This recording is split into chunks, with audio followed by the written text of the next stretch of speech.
பார்த்தாயா நீ உன்னுடைய என்ன சென்ற உன்னுடைய தந்தை எங்க இருந்தாலும் கூட்டிட்டு வரணும் போனவரு இது வரைக்கும் வரவே இல்லையம்மா. அண்ணி நான் ஒண்ணு செய்வீங்களா? சொல்லுமா. ஜவ்வாதி மலை ஒரு முனிவர் இருக்கிறார். அந்த முனிவர் சென்றால் கண்டிப்பா கிடைப்பார். அப்படியா? ஆமா அண்ணி. அப்பேற்பட்ட முனிவரா? அப்படின்னா அந்த முனிவரை பார்க்கலாமா? காந்தமலை அடிவாரத்திலே அந்த ஈரமலைக்கு தவம் இருந்து கொண்டு இருக்கிறேன். நீங்கள் பேசுவதை நானத்தால் கண்டேன். நானே வந்து விட்டேன். ஏனென்றால் காந்தமலை அடிவாரத்துக்கு நீங்கள் வரக்கூடாது. ஈசன் நடமாட பெருமது. ஆமாம், உங்களுக்கு என்ன பிரச்சனை? எதற்காக நாடு வந்து கொண்டு இருக்கிறீர்கள்? சுவாமி, எனக்கு திருமணம் நடந்தது. திருமணம் நடந்தாற்று என்னுடைய கணவர் திடீரென்று மாயமாக மறைத்து விட்டார். மனவேடையிலிருந்து உன் கணவன் மாயமாக மறைத்து விட்டானா? அவன் எங்க இருக்கிறான் என்று பார்த்து சொல்ல வேண்டும். அதற்காக என்னை நாடி வந்திருக்கிறேன். தெரிகிறது, உன்னை தீ பார்த்து நான் தெரிந்து கொண்டேன். உன் கணவன் எங்க இருக்கிறான் என்று ஈசன் அருளா, ஈசன் சத்தியா, நான் இதோ பார்க்கிறேன் ஞானத்தால். சம்போ மகாதேவா, சம்போ மகாதேவா, சம்போ மகாதேவா. பெண்ணே, உன் கணவன் ஆவி உலகத்தில் இருக்கிறான். என்ன சுவாமி சொல்றீங்க? உனக்கு திருமணம் ஆகும் முன்னவே அவன் ஒரு பெண்ணை காதலித்து இருக்கிறார். ஆம், அவள் இறந்து விட்டாள். ஆவியாக மாறி உன் கணவன் தூக்கி தட்டி ஆவி உலகத்தில் வைத்திருக்கிறார். அப்படியா? இனிமேல் உன் கணவன் வரமாட்டான். புறப்படு. சுவாமி, என் கணவனை நான் பார்க்கணும். ஏதாவது வழி இருந்தா சொல்லுங்க. உன் கணவனை நீ பார்க்க வேண்டும் என்றால் கடுமையான விரதத்தை இருக்க வேண்டும். உன்னால் இருக்க முடியுமா? இருக்கிற சுவாமி. 48 பௌர்ணமிக்கு அந்த அம்மனை நினைத்து நீ பத்தினி தன்மையோடு பூஜை செய்தால் உன் கணவன் உன்னை தேடி வருவார். அப்படியா? செய்ய முடியுமா? கண்டிப்பா செய்யட்டும். செய்யத்தான் வேண்டும். ஆமா, இந்த பெண் யார்? என்னுடைய நாத்தி. நாத்தியா? திருமணம் ஆகிவிட்டதா? என்ன இல்ல, கிடையாது. இவளுக்கு திருமணம் ஆகாது. ஏனென்றால் இவருக்கு தோஷம் இருக்கிறது. கட்டியோடு கைலாசம் தான். சுவாமி, அந்த தோஷம் நீங்க தோஷம் நீங்க வேண்டும் என்றால் நான் சொல்வது போல் நீங்க செய்ய வேண்டும். சொல்லுங்க சுவாமி. ஒரு வாரம் என்னோடு தங்க வேண்டும். எதுக்கு? அவள் தோஷம் நீங்கி விடும். ஏன் சுவாமி? தவறாக நினைக்காது. எனக்கு பணிவிட வேலைகள் செய்தால் தோஷம் நீங்க விடும் என்று சொன்னேன். அவளை நான் பிறகு பார்த்துக் கொள்கிறேன். பூஜையை தொடங்கு, நான் வருகிறேன். அந்த முனிவர் சொன்னது போல மாதம் பௌர்ணமி என்று அந்த மாகாளி வணங்கினார். நிச்சயமா என்னுடைய கணவர் கிடைப்பார் என்று உரைத்திருக்கின்றார். இப்பொழுது செல்கிறேன், அந்த அம்மனை வணங்குகிறேன். அம்மா தாயி,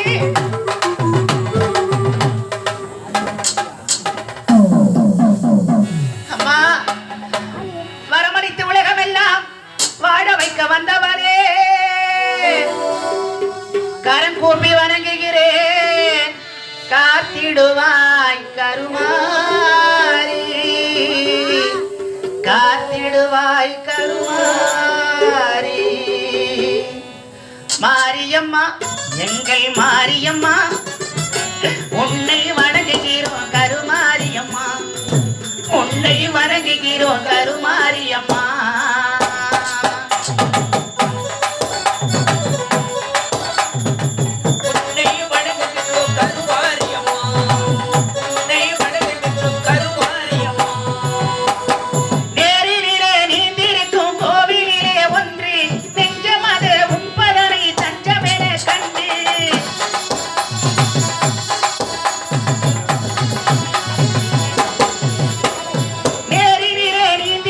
கோவில்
வேண்டுகின்ற மனதில் என்று இன்ப பெருகுதான் மாரியம்மா எங்கள் மாரியம்மா உன்னை வணங்குகிறோம் கருமாரியம்மா உன்னை வணங்குகிறோம் கருமாரியம்மா ஓ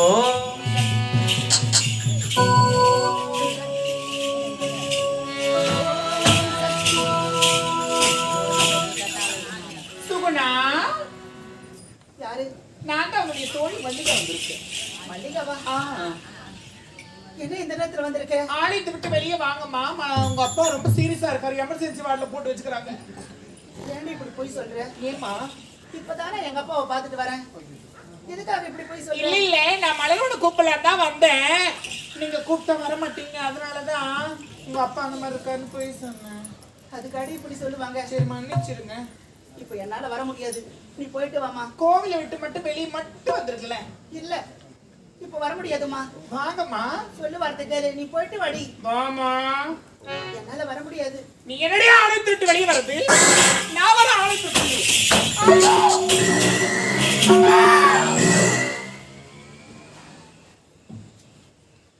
ஆலயத்துக்குள்ளே போக முடியவில்லை. அப்படி ஜாலியாக வீசுகிறது. அனிஷம்மனா,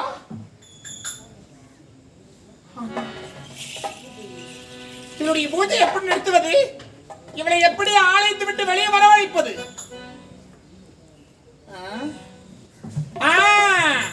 இப்படி செய்தால்தான்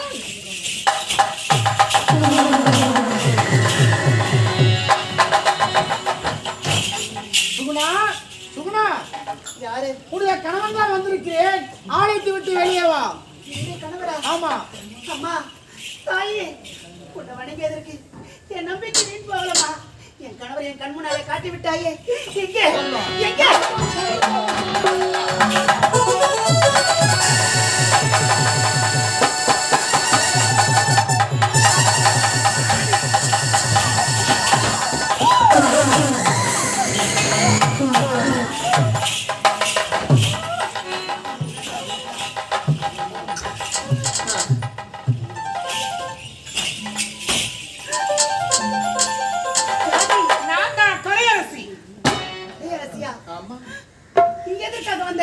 எனக்கு சொந்தமான பொருள் உன்னிடத்தில் இருக்கிறது. உனக்கு சொந்தமான பொருள் என்கிட்ட இருக்கிறதா? அப்படி என்னமா பொருள் என்கிட்ட இருக்கிறது? உன் கழுத்துல இருக்கிறதே தாலி. அந்த தாலி எனக்கு சொந்தமான தாலி. என்னமா சொல்ற? இந்த தாலி உனக்கு எப்படி சொந்தமாகும்? உன் கழுத்தில் தாலி கட்டினானே உன்னுடைய கணவன். ஒரு நேரத்தில் என்னுடைய காதலன் என்னை காதலித்தான். என்னிடத்தில் சத்தியம் செய்து கொடுத்தான். கலையரசி, நீ உயிரோடு இருந்தாலும் இறந்தாலும் உன்னை தவிர இருந்த பெண்ணை ஏறெடுத்து பார்க்க மாட்டேன், எந்த ஒரு பெண் கழுத்திலே தாலி கட்ட மாட்டேன் என்று உரைத்தான். உன்னுடைய கணவன் என்னுடைய காதலன் என்னை வளர்த்தான். உன் கழுத்தில் தாலி கட்டினான். தாலி கட்டிய மாதிரி நிமிடமே ஆவி உலகத்துக்கு அழைத்து வந்து விட்டேன். அப்படி இருக்கும் பொழுது இந்த தாலி எனக்கு சொந்தமானது. மரியாதையை சொல்ற, தாலி எடுத்து நீயா போடு. என் கணவரை நீயே உயிருக்கு காதலிச்சிருக்கலாம். நான் இல்லைன்னு சொல்லல. ஆனா இப்ப நீ செத்த ஆவியா தானே இருக்கிற. ஆவியா இருக்கிற உனக்கு என் மகள் எதிர்க்காம ஆவியா இருந்த உனக்கு ரெடி தாலியை கொடு. என்னம்மா தாலியை கொடு. தாலி எப்படிமா கொடு? கொள்றி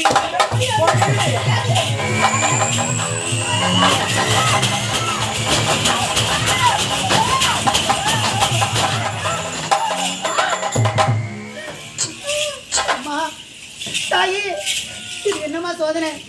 உன்னையே வணங்கினா என் கணவர் எனக்கு கிடைப்பார் என்று ஒருத்தர்களே, இந்த படுபாவி என் மாங்கலி வேண்டும் என்று கேட்கிறாளே, என்னால எப்படிமா கொடுக்க முடியும்? அம்மா, எப்படியாவது நீ தான் என்னை காப்பாத்தணும். இந்த பாவி என்னதான் அந்த அம்மனை வர்ணித்தனை சொல்லி ஆராதனை பூஜைகள் செய்தாலும் சரி, அந்த அம்மனால் என்ன ஒண்ணும் செய்ய முடியாது. தாவிக்கொண்டு ஒரு சக்தி இருக்கிறது. தாலியை கொடுடி. முடியாது, கொடு. முடியாது.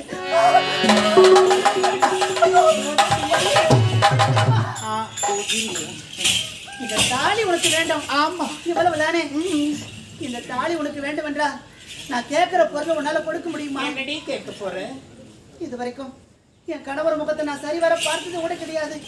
ஒரே ஒரு தடவை என் கணவரை நான் பார்க்க முடியுமா? உன்னுடைய கணவரை பார்த்தால் தாலி அறுத்து வைக்கிறாயா? கண்டிப்பா, சத்தியமா.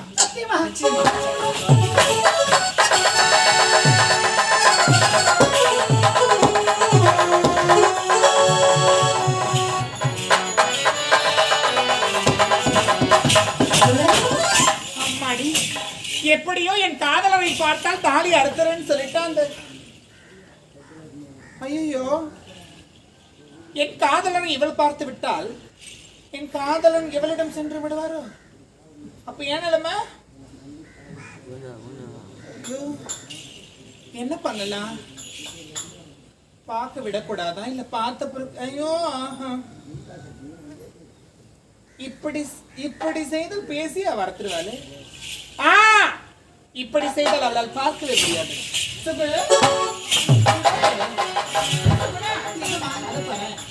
இந்த பக்கம்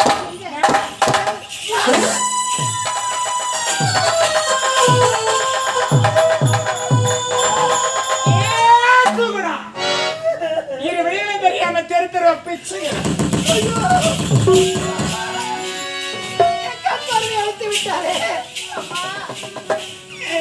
இனிமேல் என் கணவரை நான் பார்க்கவே முடியாதா? அவரோடு நான் சந்தோஷமா வாழ முடியாத தாயே.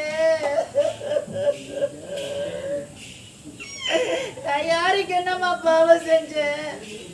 இந்த பாவைக்கு ஏன் இப்பேற்பட்ட நிலைமை ஏற்படணுமா? இந்த பாவில எதுக்குமா நான் பிறந்திருக்கும் போது இருந்திருக்க கூடாதா? அம்மா, உன்னையே வணங்கிறான். என் கணவர் எனக்கு கிடைப்பார் என்று உரைத்தார்களே, உன்னை வணங்கியதற்கு எனக்கு நீ கொடுத்த பரிசு இதுதானா தாயே? அம்மா, நான் எங்க போவேன்? இந்த கண்ணு தெரியாத நிலைமையில என் கணவர் நான் எங்க கண்டு தேடுவேன்? ஐயோ, நான் காலமெல்லாம் இப்படி கண்ணு தெரியாத குருடியாக வாழ வேண்டுமா? இந்த பாவிக்கு வந்த கதை இதுதானா தாயே? அம்மா, இந்த பாவி நிலைமைய பாருங்க தாயே. இந்த பாவி வாழ்க்கைய பாருங்கம்மா. இந்த கண்ணு தெரியாத குருடி நிலைமைய பார்த்து இந்த பாவிக்கு உங்களால முடிஞ்ச உதவியை செய்யுங்க தாயே. இந்த பாவிக்கு உங்களால முடிஞ்ச உதவியை செய்யுங்கம்மா.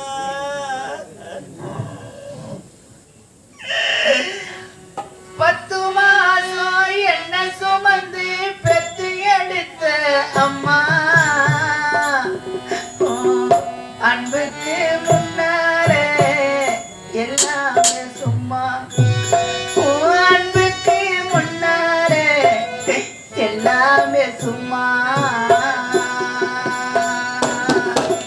10 மாசம் என்னை சுமந்து பெற்று எடுத்த அம்மா, அன்புக்கு முன்னாலே எல்லாமே சும்மா. அன்புக்கு முன்னாலே எல்லாமே சும்மா.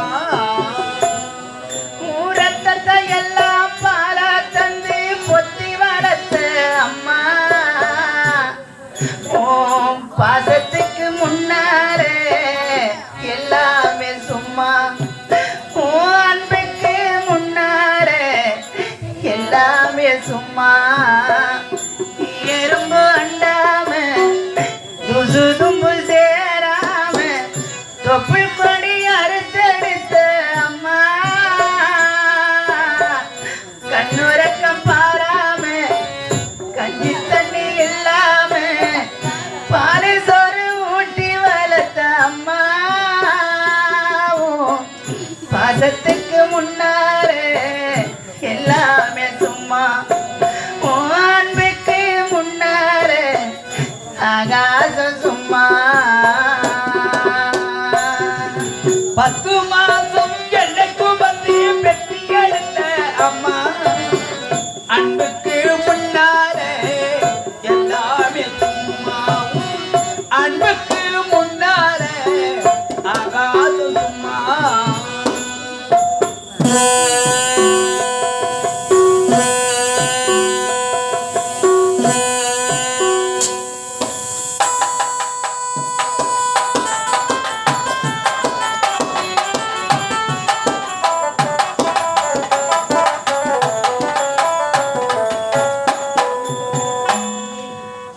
ஆள்காட்டி விரல புடிச்சு அக்கங்கா சொல்லி கொடுத்த அண்ணாடன் கூழ குடிச்சு எந்த சோறு பொங்கி கொடுத்த. ஆள்காட்டி விரலை பிடித்து அக்கங்கா சொல்லி கொடுத்த அன்றாட கூழ குடிச்சு நெல்லு பொங்கி கொடுத்த. புடிச்சு அக்கங்கா சொல்லி கொடுத்த அண்ணாட குழ குடிச்சு நெல்லு சோறு பொங்கி கொடுத்த களை வெட்டி நடவரட்டு கால் சட்டை தச்சு கொடுத்த திருவடை சேர்த்து வச்சு சீரட்டொன்னு வாங்கி கொடுத்த கொஞ்ச நேரம்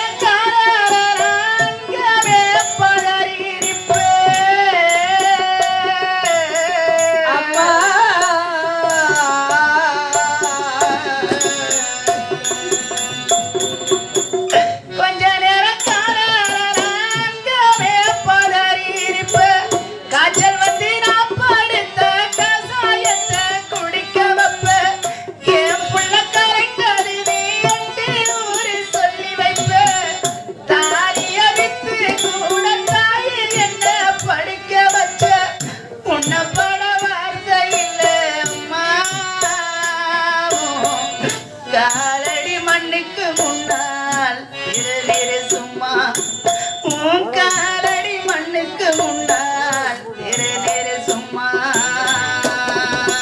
10 மாதம் என்னைக்கு வந்து பெற்று எடுத்த அம்மா அன்புக்கு முன்னாலே எல்லாமே சும்மா அன்புக்கு முன்னாலே ஆகாது சும்மா